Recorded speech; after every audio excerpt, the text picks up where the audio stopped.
Bismillahirrahmanirrahim. Assalamualaikum warahmatullahi wabarakatuh. Allahumma lakal hamdu wa ilaikal mushtaka wa antal musta'an wa bika thiqah wa alaika tuklan wa la hawla wa la quwwata illa billahil aliyyil azim. Rabbi shrah li sadri wa yassir li amri wa hlul 'uqdatam min lisani yafqahu qawli. Allahumma salli wa sallim wa barik ala sayyidina Muhammadin wa ala alihi wa sahbihi wa man tabi'ahu bi ihsanin ila yaumiddin. Allahumma anfa'na bima 'allamtana wa 'allimna ma yanfa'una wa rzuqna ilman yanfa'una amin.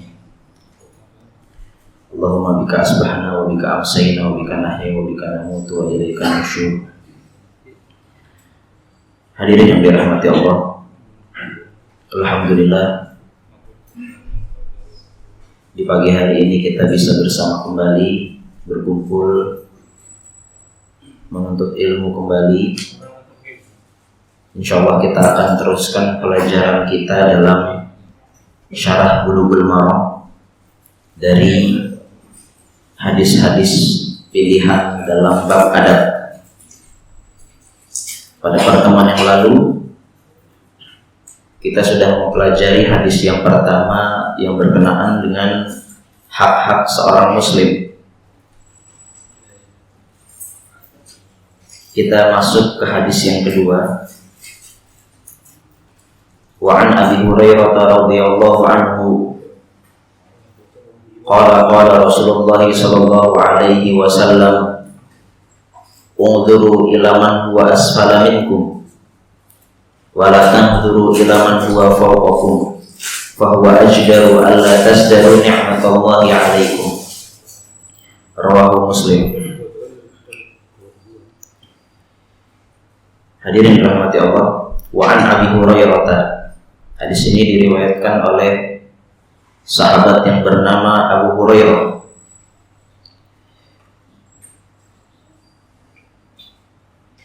Beliau mengatakan bahwasanya Rasulullah Shallallahu Alaihi Wasallam bersabda, "Unzuru ila man huwa asfala minkum."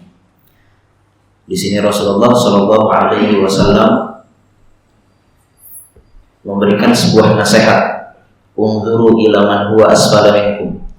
Lihatlah kepada orang yang lebih rendah darimu. Dan yang dimaksud dengan lihatlah di sini adalah bisa melihat dengan mata ataupun melihat dengan hati. Tetapi dalam konteks ini, dalam konteks hadis ini diriwayatkan Imam Muslim. Nanti ada hadis yang serupa dengan hadis ini yang diriwayatkan oleh Imam Bukhari. Di sini Rasulullah Shallallahu Alaihi Wasallam mengatakan, "Unzuru ila man huwa asfala minkum." Lihatlah oleh kamu kepada orang yang lebih rendah daripadamu. Maksudnya lihat di sini adalah melihat dengan hati. Mengapa Rasulullah Shallallahu Alaihi Wasallam menganjurkan kita, memerintahkan kita untuk melihat orang-orang yang statusnya lebih rendah dari kita? Dalam lanjutan hadisnya disebutkan, wala tanzuru ila man huwa fawqakum, dan janganlah engkau melihat kepada orang-orang yang lebih tinggi statusnya dari kamu.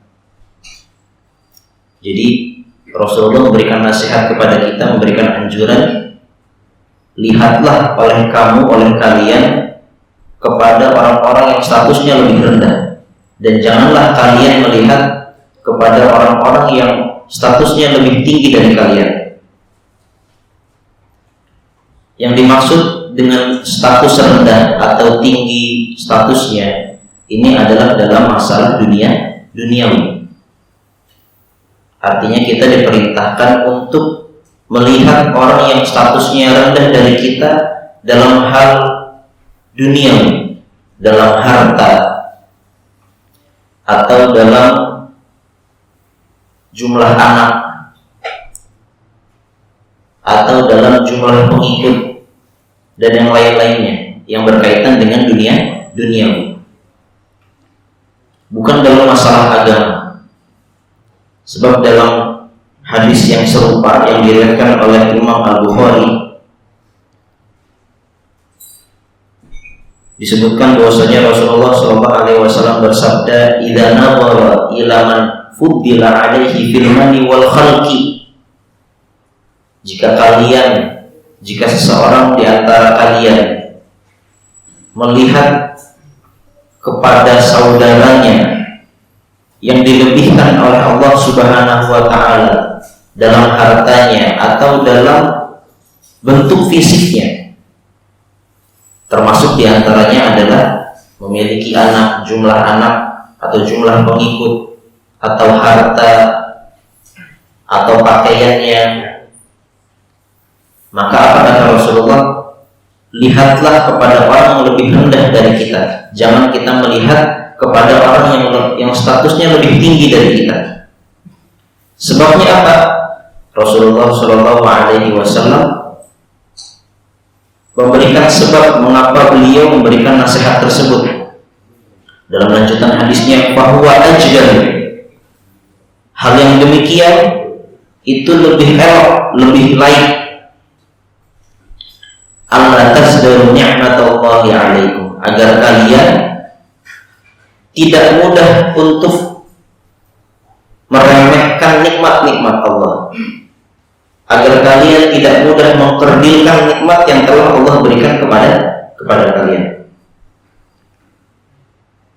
Sebab kita seringkali saat kita melihat tetangga kita, saat kita melihat saudara kita, dia memiliki harta lebih banyak dari kita. Mungkin dia memiliki mobil yang lebih banyak dari kita, atau dia memiliki anak yang lebih banyak dari kita. Pakaiannya mungkin lebih bagus, penghasilannya lebih besar, lebih tinggi. Pada saat itu muncul di hati kita rasa iri atau bahkan rasa hasad,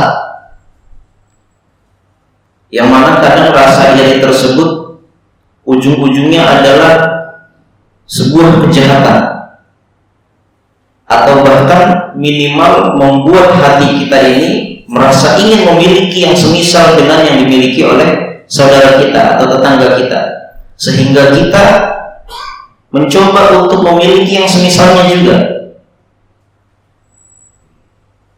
Akhirnya kita pun menjadi orang yang cinta dunia.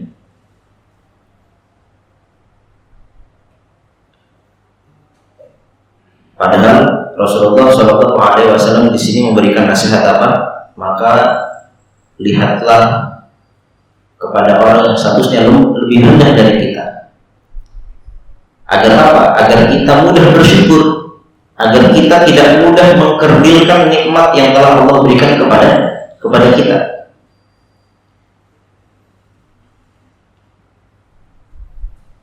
Karena tanpa kita sadari banyak sekali ternyata yang nikmat Allah yang diberikan kepada kita. Bahkan Al-Imam Al-Ghazali menjelaskan secara panjang sekali nikmat-nikmat apa saja yang telah Allah berikan kepada kita, tetapi jarang sekali kita sadari. Jarang sekali kita sadari. Nafas yang hingga saat ini masih kita bisa rasakan merupakan sebuah nikmat yang sangat besar.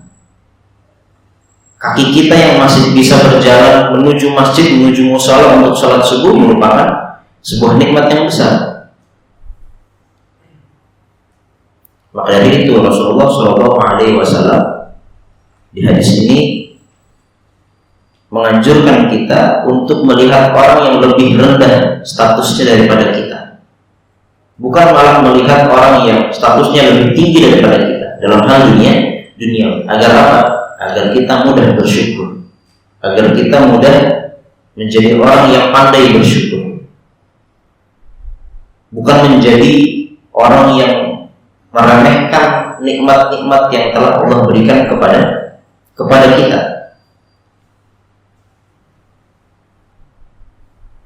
Maka dari itu Al-Imam Ibnu Jarir mengatakan bahwasanya hadis ini merupakan hadis yang menghimpun segala kebaikan.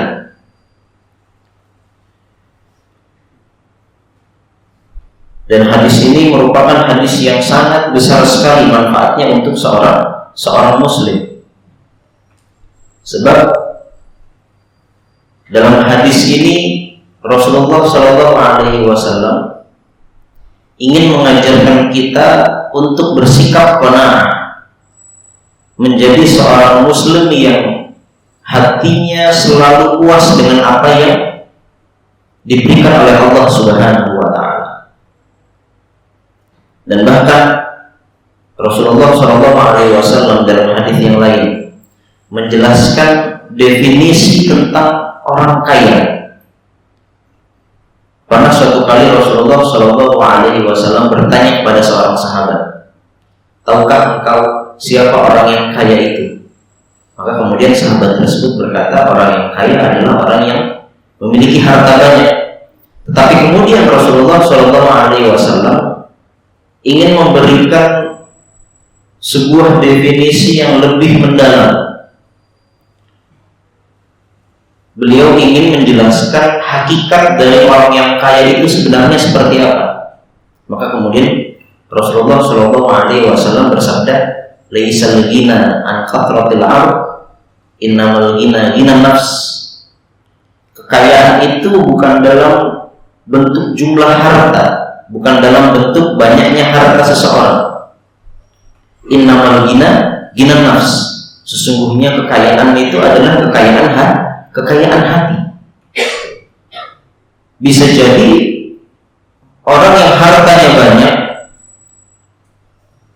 melimpah hartanya, rumahnya ada di mana-mana, memiliki bisnis yang sangat banyak, usahanya sangat banyak, tetapi apa? Hatinya tidak pernah puas, sehingga akhirnya dia selalu mencari dunia. Bahkan terkadang dia berusaha untuk mengejar dunia tanpa memikirkan cara yang dia lakukan apakah halal atau haram. Bahkan orang yang seperti ini terkadang hatinya tidak nyaman, sebab hatinya selalu terpikirkan, selalu disibukkan dengan dunia. Berbeda dengan orang yang hartanya cukup atau mungkin hartanya kurang, tetapi dia memiliki hati yang sangat lapang. Bagi dia harta yang seperti ini yang sekarang ia miliki sudah cukup. Hatinya tidak ada keinginan untuk selalu tamak kepada dunia. Apalagi sering kita jelaskan, kita sering bawakan bahwasanya dunia, kata Rasulullah SAW, lebih rendah nilainya daripada dunia. Dunia lebih rendah daripada bangkai anak kambing. Begitu Rasulullah SAW memberikan gambaran tentang rendahnya dunia. Bahkan dunia dari asal kata bahasa Arabnya dana yadinu, artinya adalah rendah. Asal katanya adalah rendah. Maka Rasulullah SAW memberikan definisi hakiki tentang apa itu kekayaan. Dan kekayaan yang sesungguhnya adalah kekayaan hati. Kalau kita berbicara tentang qanaah, tentang hati yang selalu merasa puas, selalu merasa cukup dengan telah apa yang diberikan oleh Allah Subhanahu wa Ta'ala, maka salah satu caranya agar kita mudah untuk qanaah adalah dengan ridho dengan apa yang telah Allah Subhanahu wa Ta'ala berikan. Nikmat yang telah Allah berikan, kita merasa ridho, kita merasa puas. Maka dari itu dalam hadis yang lain Rasulullah SAW bersabda, "Waradha bima qasamallahu takun agnan nas." Dan ridholah dengan apa yang telah ditetapkan oleh Allah Subhanahu wa Ta'ala, takun agnan nas.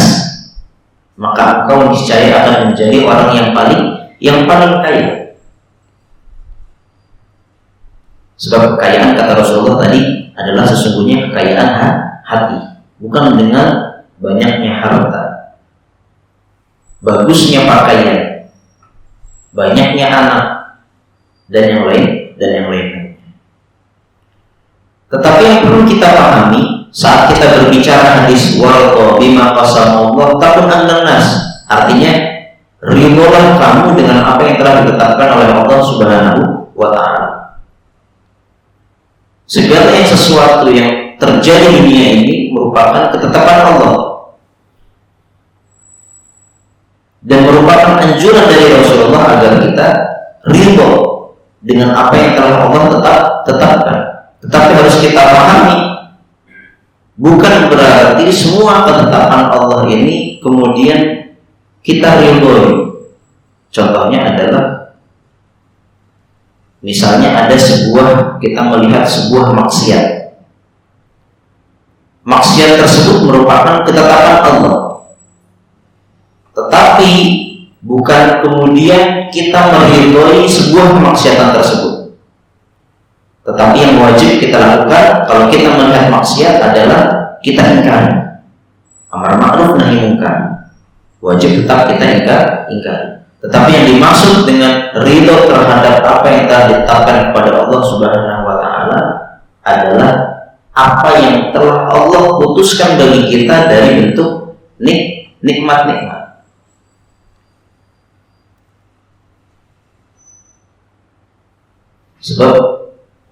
Sebagaimana tadi kita sebutkan, kita ini sering sekali tidak memperhatikan nikmat-nikmat yang telah Allah berikan kepada kita.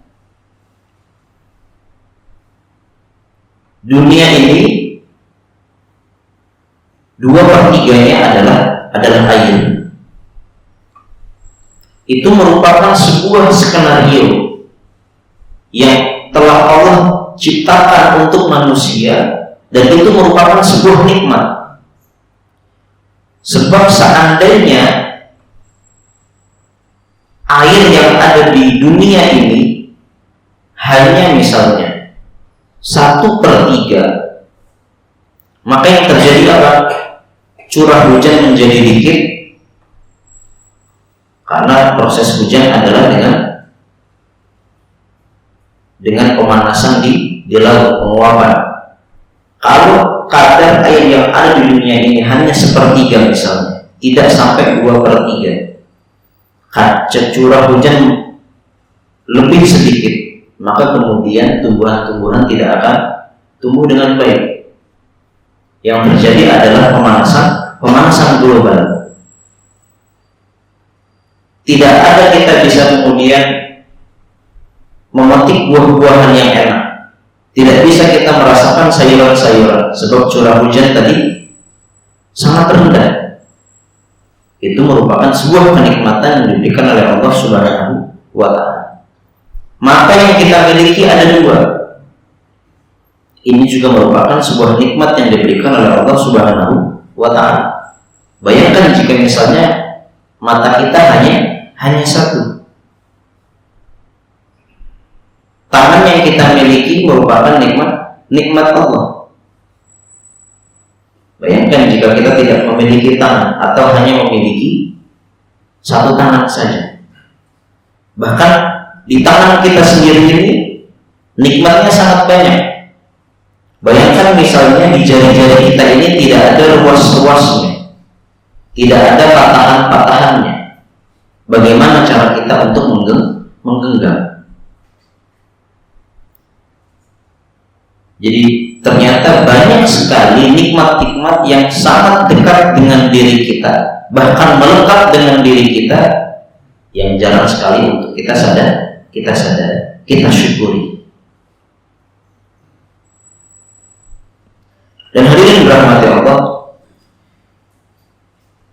qanaah salah satu kiatnya adalah selalu bersyukur kepada Allah Subhanahu wa ta'ala. Bahkan dalam Al-Quran banyak sekali ayat-ayat yang menjelaskan tentang bersyukur. Bahkan dalam satu ayat disebutkan, la in syakartum la azidannakum inna adzabi lasyadid. Seandainya kita bersyukur kepada Allah Subhanahu wa taala, kita pandai bersyukur, maka apa kata Allah? La azidannakum. Sungguh kami akan menambahkan nikmat-Mu. Sebaliknya wala in kafartum inna adzabi lasyadid. Tetapi sebaliknya kalau kita kufur nikmat, tidak pandai bersyukur, maka Allah Subhanahu wa taala mengatakan apa? Inna adzabi lasyadid. Sesungguhnya azabku sangatlah pedih. Dan syukur itu terpancar dari hati kita. Artinya hati kita tidak mudah tergoda saat kita melihat nikmat yang dilebihkan oleh Allah Subhanahu wa taala kepada orang lain. Kita tidak mudah tergoda untuk memiliki semisalnya. Tidak mudah tergoda untuk iri dan hasad untuk memiliki yang semisal. Dan juga syukur terpancar dalam anggota badan. Cara kita bersyukur dengan nikmat tangan, dengan nikmat kaki kita yang kita miliki, dengan nikmat nafas yang masih kita bisa rasakan adalah dengan beribadah kepada Allah Subhanahu wa taala. Kaki kita masih bisa berjalan. Kita syukuri dengan kita melangkahkan kaki kita ke mushola. Kita melaksanakan salat berjamaah. Jangan sampai nikmat dua kaki saat masih bisa kita gunakan untuk berjalan tidak pernah kita lakukan, tidak pernah kita gunakan untuk melangkahkan kaki kita ke mushola. Hingga akhirnya suatu hari nanti Allah menjemput kita, mengambil nyawa kita, ternyata kita bisa baru masuk ke mushola atau ke masjid diantar oleh tetangga-tetangga kita dalam keadaan wafat, dalam keadaan menjadi mayit. Tangan kita yang diberikan oleh Allah Subhanahu wa taala kita gunakan untuk mensedekahkan harta kita.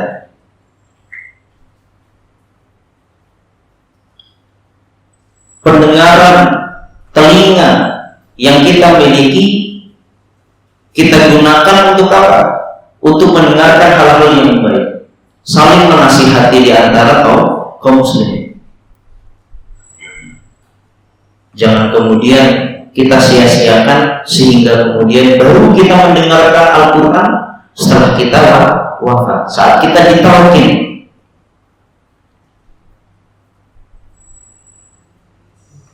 Dan juga hadirin dirahmati Allah, bersyukur terhadap nikmat-nikmat Allah juga terpancar dari lisan. Setiap kali kita mendapatkan nikmat dari Allah Subhanahu wa taala, maka kita mengucapkan alhamdulillah. Apapun nikmat yang kita dapatkan dari Allah Subhanahu wa taala, maka kita ucapkan alhamdulillah. Jadi kesyukuran itu terpancar dalam hati kita, dalam anggota badan kita, dan juga dengan lisan kita. Bahkan pahala orang yang pandai bersyukur, pahalanya sangat besar. Dalam sebuah hadis yang diriwayatkan oleh Imam At-Tirmidzi, Rasulullah SAW bersabda, "At-ta'imu syakir kasa'imi sabir." Orang yang makan dalam keadaan bersyukur. Ada terkadang kita makan tetapi dalam keadaan tidak bersyukur, mengeluh. Padahal tadi di hadis yang pertama disebutkan, lihatlah kepada orang yang statusnya lebih rendah dari kita. Kita bisa makan walaupun pada saat itu kita rasakan atau mungkin makanan yang kita makan tidak sesuai dengan apa yang kita inginkan, tidak sesuai dengan mood kita. Tetapi kita berpikir, kita merenungi, ternyata di sana ada saudara-saudara kita yang tidak bisa makan, tidak memiliki makanan. Nah, kata Rasulullah, orang yang makan dalam keadaan bersyukur, maka pahalanya seperti kasa'imi sabir, seperti orang yang sedang berpuasa dan dia bersabar menahan diri dari segala apa-apa yang dilarang saat dia berpuasa. Pernah kita jelaskan betapa besarnya pahala orang yang berpuasa.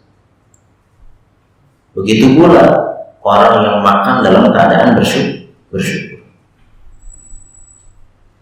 Kemudian seseorang tidak pandai bersyukur bisa jadi sebabnya adalah dua. Satu di antara dua sebab. Bisa jadi seorang tidak bersyukur karena dia jahil, karena dia tidak mengetahui apa? Tidak mengetahui bahwasanya nikmat-nikmat yang diberikan Allah Subhanahu wa taala kepada kita sangat dekat dengan kita. Yang tadi telah kita sebutkan. Atau mungkin orang tidak bersyukur atau tidak pandai bersyukur karena sebab yang lainnya, yaitu apa? Sebab dia lalai. Dia tahu bahwasanya yang diberikan oleh Allah Subhanahu wa taala sangat banyak. Tetapi karena dia adalah manusia biasa, biasanya dia lalai sehingga dia tidak bersyukur dengan apa yang telah diberikan oleh Allah Subhanahu wa taala. Maka dari itu ada sebuah doa dalam Al-Qur'an. Ini merupakan doanya Nabi Sulaiman yang diabadikan oleh Allah Subhanahu wa taala dalam Al-Qur'an. Beliau berdoa, Rabbi auzi'ni an ashkura ni'mataka allati an'amta 'alayya wa 'ala walidayya wa an a'mala shalihan tardahu wa adkhilni bi rahmatika fi 'ibadika shalihin. Ya Allah, berikanlah aku kemudahan untuk bersyukur atas nikmat yang telah Engkau berikan dan juga apa yang telah Engkau berikan berupa nikmat kepada kedua orang, dan mudahkanlah aku untuk beramal soleh. Jadi doanya Nabi Sulaiman minta dimudahkan untuk bersyukur dan minta dimudahkan untuk berbuat amal soleh. Kita bersyukur salah satu caranya adalah dengan beramal soleh.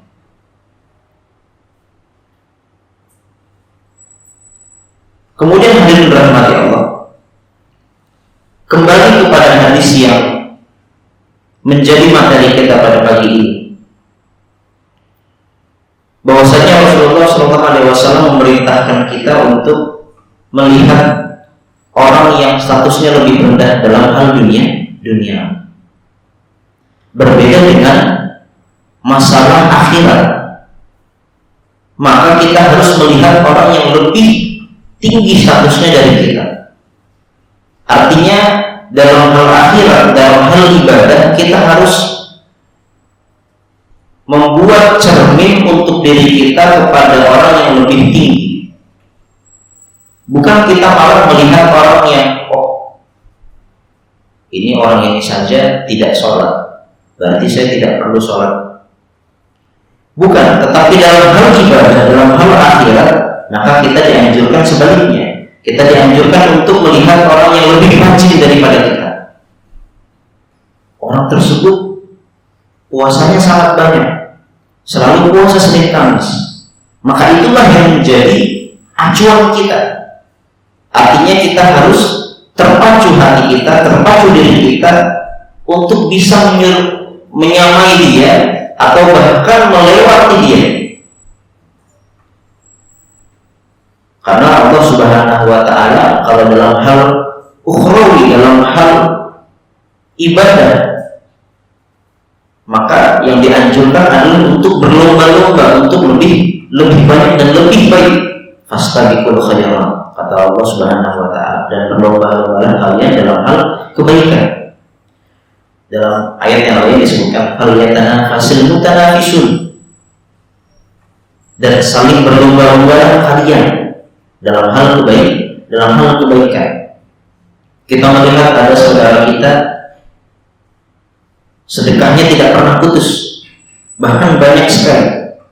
Itu yang menjadi acuan kita. Kalau bisa kita lebih.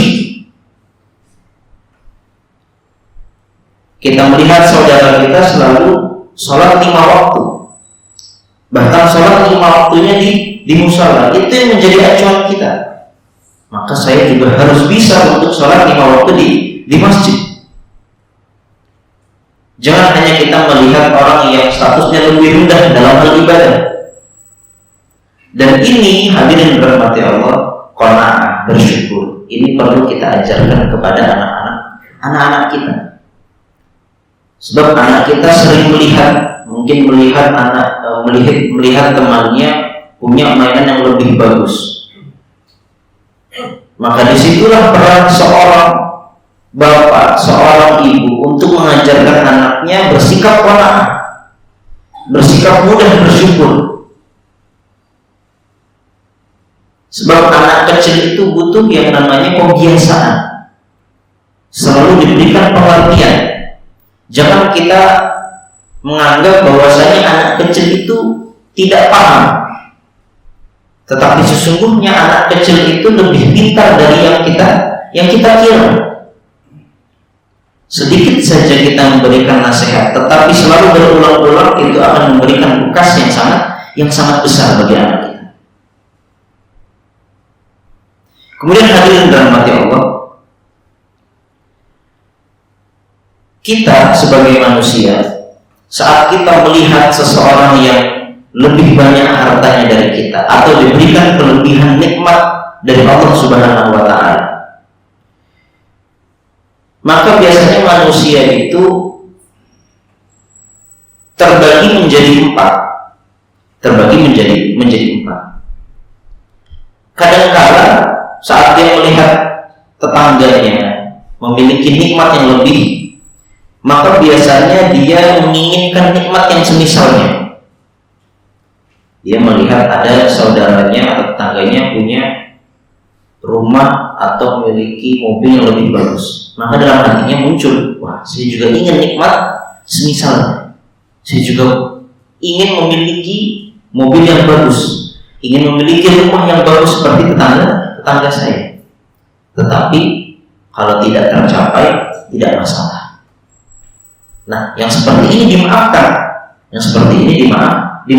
Itu merupakan hal yang biasa. Tetapi kadang-kali saat kita melihat ada tetangga kita yang diberikan kelebihan oleh Allah Subhanahu wa Ta'ala, maka dalam diri kita muncul keinginan untuk mendapatkan nikmat tersebut. Bahkan dalam hati kita ini menginginkan nikmat tersebut kalau bisa hanya ada pada diri saya, tidak boleh ada pada diri orang lain. Karena dia tidak suka dilampaui, tidak suka disamai oleh orang lain. Nah, yang seperti ini sudah muncul hal-hal yang tidak baik. Lebih parah lagi saat kita melihat ada orang yang lebih daripada kita, diberikan nikmat yang lebih daripada kita, kemudian dalam hati kita ada keinginan agar nikmat tersebut berpindah kepada dia. Ini pun tidak benar. Dan yang paling parah lagi adalah saat kita melihat seseorang diberikan nikmat yang lebih oleh Allah Subhanahu wa Ta'ala, kemudian muncul dalam hati kita keinginan agar nikmat yang ada pada tetangga kita, nikmat yang ada pada saudara kita tersebut hilang. Dan inilah yang namanya hasad.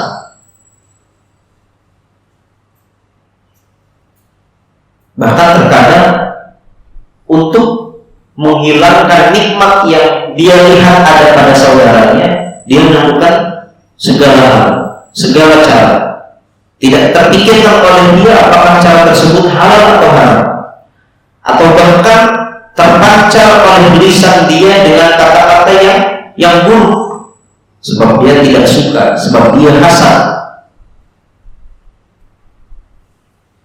Nah, yang terakhir ini adalah yang paling buruk dan haram dilakukan oleh seorang muslim. Maka dari itu, hadirin dirahmati Allah, saat dalam hati kita muncul sifat hasad atau rasa hasad karena melihat nikmat yang telah diberikan oleh Allah Subhanahu wa Ta'ala, maka obatnya adalah apa yang tadi dinasihatkan oleh Rasulullah Shallallahu Alaihi Wasallam. Ungduru ila man huwa asfala minkum. Lihatlah kepada orang yang statusnya lebih rendah daripada kita. Sebagaimana dikatakan oleh para ulama bahwasanya hadis ini merupakan obat atau merupakan penawar bagi apa? Bagi penyakit hasad. Sebab hasad tersebut adalah sesuatu yang berbahaya. Dalam sebuah hadis Rasulullah SAW bersabda, al-hasad yakulul hasanat. Hasad itu menggerogoti kebaikan. Kama ta'kulun nar al-hatab, sebagaimana api menggerogoti kayu bakar. Kalau kita melihat kayu dibakar, maka kita lihat api itu menjadikan kayu tersebut menjadi rapuh dan menjadi abu. Begitulah permisalan Rasulullah SAW tentang hasad. Begitu pula hasad. Hasad akan menggerogoti kebaikan yang telah kita miliki. Karena muncul sifat hasad, maka kebaikan-kebaikan tersebut menjadi runtuh, digerogoti oleh sifat hasad. Bahkan hasad hadirin yang dirahmati Allah, yang pertama kali yang mengerjakan adalah iblis. Saat Allah Subhanahu wa Ta'ala menciptakan Nabi Adam, kemudian Nabi Adam diperintahkan para malaikat, diperintahkan oleh Allah, semua makhluk diperintahkan oleh Allah untuk memberikan salam mulia, salam takzim kepada Nabi Adam. Maka yang pertama kali hasad adalah iblis. Saat diperintahkan semua makhluk untuk bersujud kepada Nabi Adam, maka yang tidak mau, yang merasa hasad adalah iblis. Khalaqtani min nar wa khalaqtahu min tin. Loh, aku ini diciptakan oleh api, sementara Adam diciptakan dari tanah. Kenapa aku yang harus menghormati dia? Iblis ini hasad. Mengapa Adam yang diciptakan dari tanah malah diberikan nikmat yang lebih oleh Allah Subhanahu wa Ta'ala? Jadi sifat hasad itu merupakan sifat iblis. Pertama kali muncul kejahatan berupa pembunuhan di muka bumi ini, sebabnya adalah hasad. Ceritanya diabadikan oleh Allah Subhanahu wa Ta'ala dalam Al-Quran. Pasti kita sangat kenal sekali dengan nama Kabil dan Habil. Saat kakak beradik ini dua-duanya memberikan sesuatu yang ditawarkan kepada Allah Subhanahu wa Ta'ala, namun yang diterima oleh Allah Subhanahu wa Ta'ala hanya satu saja, maka kemudian yang lainnya merasa hasad dan akhirnya apa? Qala la'aqulanna, karena engkau telah diberikan nikmat yang lebih oleh Allah Subhanahu wa Ta'ala, maka aku pun hasad dan akhirnya apa? Berujung kepada pembunuhan. La'aqulanna, sungguh aku akan membunuhmu. Jadi sifat hasad, rasa hasad, kalau tidak dikendalikan dengan baik, tidak kita mengerti bagaimana cara mengobatinya, apa obat penawarnya, maka bisa berujung kepada kejahatan, bisa berujung kepada kemaksiatan. Maka dalam sebuah hadis disebutkan, idza hasadta fala tabghi. Kalau suatu hari muncul sifat hasad dalam dirimu, itu biasa, itu adalah manusiawi. Tetapi bagaimana cara kita mengobatinya saat muncul rasa hasad, saat muncul bersifat hasad? Fala tabghi. Jangan sampai kita melakukan hal-hal yang muncul dalam pikiran kita. Karena biasanya kalau orang hasad itu akan muncul pikiran yang aneh-aneh.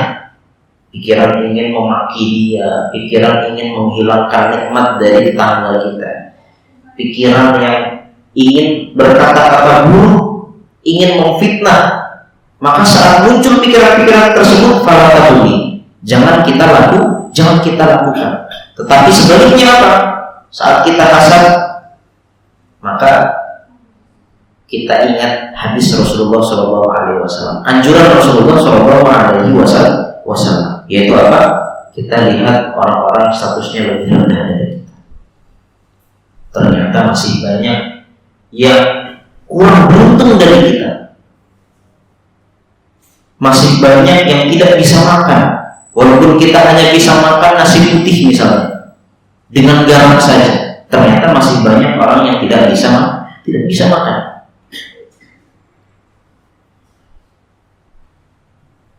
Kemudian hadirin yang dirahmati Allah, yang terakhir adalah di antara penawar hasad atau obat bagi sifat hasad adalah dengan ilmu dan amal. Kita mengupgrade ilmu kita menuntut ilmu tentang hasad. Hasad adalah sesuatu yang buruk, tetapi kita pelajari untuk apa? Agar kita mengetahui bahayanya. Setelah kita mengetahui bahayanya, kita pun mudah untuk menghindar dari sifat hasad.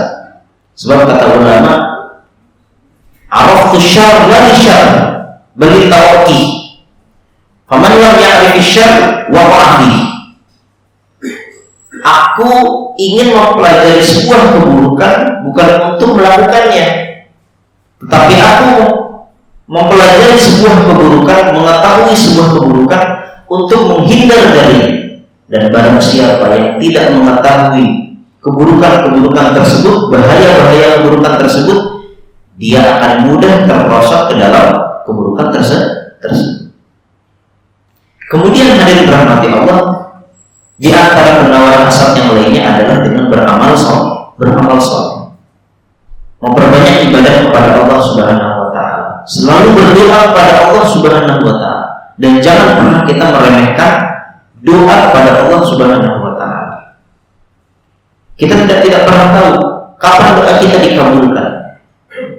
Tapi doa adalah senjata bagi seorang mukmin. Selalu kita minta doa kepada Allah, minta agar kita diberikan taufik untuk selalu mudah bersyukur, mudah menjadi orang yang qanaah, meminta kepada Allah agar dijauhkan dari sifat hasad.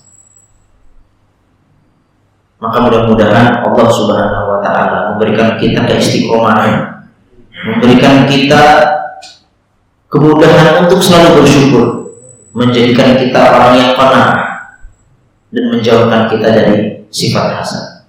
Inilah pelajaran kita pada pagi hari ini. Subhanakallahumma wa bihamdika asyhadu an la ilaha illa anta astaghfiruka wa atubu ilaik.